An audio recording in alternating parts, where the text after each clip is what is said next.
தமிழக வெற்றி கழகத்துடைய மாநில நிர்வாகிகள் மாவட்ட செயலாளர்களுடைய ஆலோசனை கூட்டம் சென்னை பனையூர்ல இருக்க அந்த கட்சியுடைய தலைமை அலுவலகத்துல நேத்து நடந்துச்சு.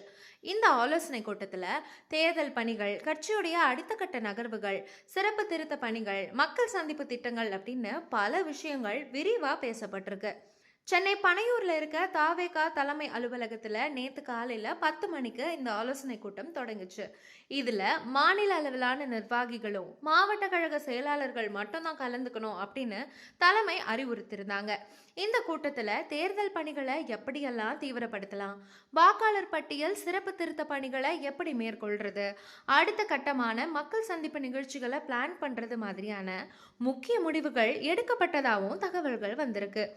தேர்தல் நெருங்கிட்டு இருக்க இந்த சமயத்துல தாவேகா நடத்தியிருக்க இந்த மாவட்ட செயலாளர் கூட்டம் ரொம்பவும் முக்கியத்துவம் வாய்ந்ததா பார்க்கப்படுது. அதே போல அரசியல் களத்திலையும் ஒரு கவனம் இருக்கிற விஷயமா அமைஞ்சிருக்கு. குறிப்பா தேர்தல் சமயத்துல கட்சி எப்படியெல்லாம் வேலை செய்யணும் மாதிரியான முக்கியமான விஷயங்களும் மாவட்ட செயலாளர்கள் மத்தியில விவாதிக்கப்பட்டதா கூறப்படுது. தேர்தலில் வெற்றி பெறதை மட்டும்தான் நோக்கமா வச்சு மாவட்ட செயலாளர்கள் அவங்களுடைய பணியில கவனம் கொடுத்து வேலை செய்யணும் அப்படின்னு அறிவுறுத்தப்பட்டிருக்கு.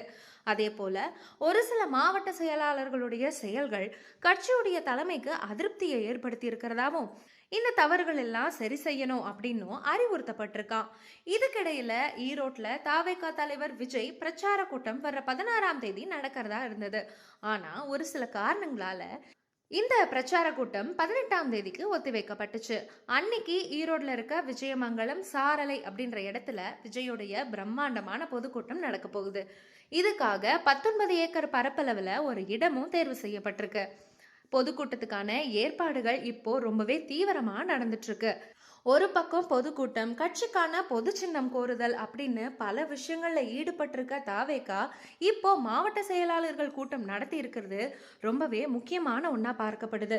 இந்த மாதிரி கட்சி நிர்வாகிகள் கிட்ட ஆலோசனை மேற்கொள்றது, பொதுக்கூட்டம், மக்கள் சந்திப்பு மாதிரி பல விஷயங்கள்ல தாவேகா சிறப்பாக செயல்பட்டாலும் இன்னும் ஒரு சில மாவட்டங்கள், குறிப்பா தூத்துக்குடி, தென் மண்டலங்கள்ல மாவட்ட செயலாளர்களே நியமிக்கப்படாம இருக்காங்க. இதனால பல மாவட்ட செயலாளர்கள் கட்சி தலைமை மேல அதிருப்தியில இருக்கிறதா சொல்லப்படுது. தலைவர் விஜய் மட்டுமே களத்துக்கு வந்து பிரச்சாரம் நடத்தினா பொதுமக்கள் ஓட்டு போட்டுருவாங்களா என்ன அப்படின்னு மாவட்ட செயலாளர்கள் மத்தியில கேள்வியும் எழ தொடங்கி இருக்கான். பொதுக்கூட்டங்கள், மக்கள் சந்திப்பு அப்படின்னு பல விஷயங்கள்ல கவனம் செலுத்துற தாவேகா இன்னும் கிரவுண்ட் லெவல்ல சரியான வேலையில ஈடுபடல அப்படின்றது தான் மாவட்ட செயலாளர்கள் மத்தியில சொல்லக்கூடிய ஒரு புகாரா இருக்கு. அந்த வகையில கட்சி தலைமை மேல மாவட்ட செயலாளர்கள் கொஞ்சம் அதிருப்தியில இருக்காங்கன்றது ரொம்பவே தெளிவா தெரியுது.